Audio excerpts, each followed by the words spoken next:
I'm your host, Jeff Sart. We're going to take you behind the scenes with the craft distillers who are pouring their heart and soul into crafting the next version of America's spirit. This is the Great American Whiskey Cookers. So, what do you do when the new still you purchased doesn't fit in your still room? Well, you get creative and cut a hole in the floor. All this and more on this episode of the Great American Whiskey Cookers.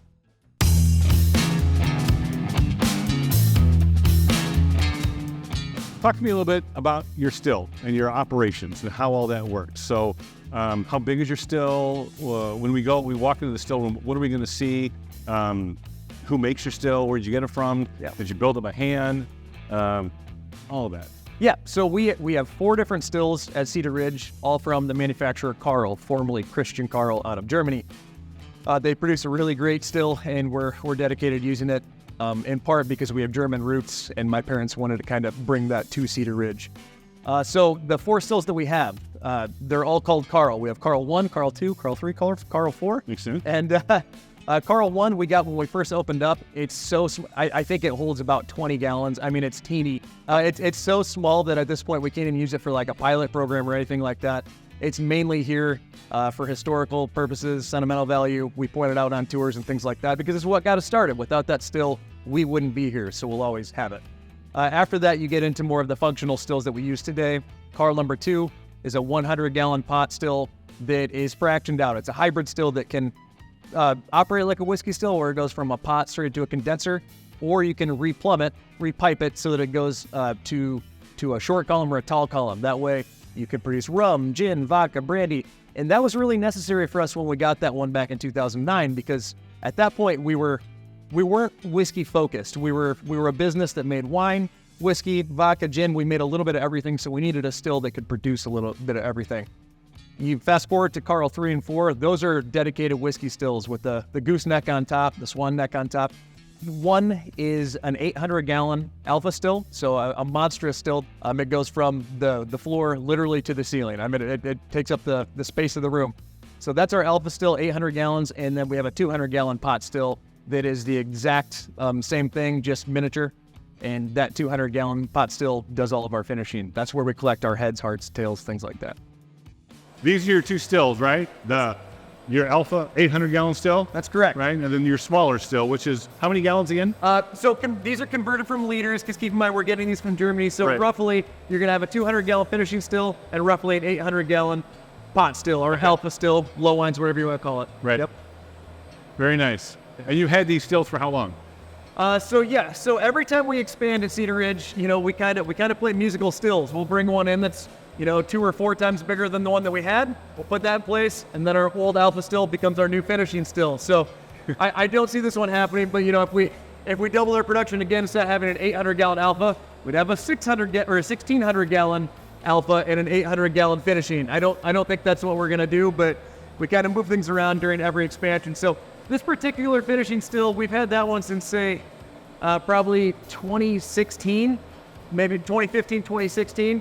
And it used to be our alpha still, and is now our finishing. And I think 2020 is when we put in this 800-gallon alpha still to kind of, increase the amount of whiskey that we could distill in any given day. So it's kind of a funny story. We had a little bit of a measurement problem. You can see it goes all the way up to the ceiling. Yeah. And in order, the clearance is like... Yeah, it's got about that much space between the ceiling and the top of the neck there. And it's funny, we actually had to put a hole in the ground to actually get it to even that. We had a little bit of a measurement error, and the still ended up being bigger than the building, so we had to go down so that we could fit the whole thing in here. But yeah, it's been a great still for us. Carl does an incredible job. They make a great product, and it cranks out the distillate that we want all day long. Very cool. Yep. Very neat. How many barrels are you producing a day, a week, a month? So yeah, here we usually base things off of a month. I mean, everyone's got their own strategy. So what we're doing right now is 200 barrels per month. We've gone anywhere from 150 to 200. We can kind of scale up or down as needed, which is kind of interesting. But yeah, right now we're set up to go 200 barrels per month, and it keeps us moving. So how many days are you distilling then? So we start up Sunday at 2 p.m. and then we end Friday at 10 p.m. and we go through the night. So we're basically a 24 by 5.5 operation, if you will, and that gives us what we need to get to 200 barrels per month. We've talked about at some point going to a 24 by 7 operation. I'm trying to avoid that if possible, because you need a lot of time to kind of shut down, reset things, get them cleaned up, and fire them back up. But once you get things moving, you want to keep them hot, and that's why we go through the night. So I would rather do a 24-hour operation than shut things down and go 7 days a week, maybe 18 hours or something like that. I want to keep things hot, keep things moving, because that's when you're most efficient. So how many distillers do you have working for you? So we have 3 shift distillers and then 1 distillery manager, a guy named John Rupp, who's very talented. So he oversees the team of distillers, keeps them scheduled, keeps them moving, and those 3 distillers each have their own shift. So we've got first shift, second shift, third shift. Fantastic. Yeah, that's great. So when you're distilling and you're getting ready to barrel it, are you chill filtering, non-chill filtered? Whiskey geeks want to know this. It's kind of a big deal for whiskey geeks. Absolutely. So it just kind of depends. For the most part, I try to avoid chill filtration. I don't really have a horse in that race. I see pros and cons from it. For some of our blended products, like blends of bourbon and rye, we will chill filter those because they'll throw a haze. They'll start to bond, especially if they're below 92 proof. But for the most part, we don't do chill filter. Like our straight bourbon is non-chill filtered. Our quintessential single malt is non-chill filtered.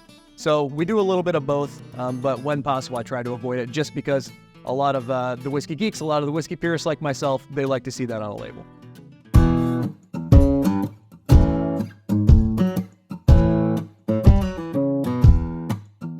Are you doing your bottling here? Yep, we do all the bottling here. As a matter of fact, we're about to move it from one building over to another. One thing that you'll see at Cedar Ridge is we're constantly moving things from point A to point B to try to be more efficient, because we're on this property out here and we always have to find ways to grow with what we have. So we're always kind of moving things around. But yes, we do. We do all of our bottling here at Cedar Ridge. We're going 5 days a week on packaging right now, and it's crazy. Yeah. So let's talk about bottling real quick. I mean, this looks to be your standard bourbon, your flagship bourbon. Yep. Looks to be kind of a fairly standard bottle. Is this a custom bottle? It is. It is a custom bottle, but still, it's nothing too crazy as far as bells and whistles go. But it is a custom bottle just for us. On the bottom, you'll see that it is branded Cedar Ridge and things like that. But we do have some plans to kind of step it up and let it evolve from where we're at currently. But yeah, it is, I'd say, like a sub-custom bottle.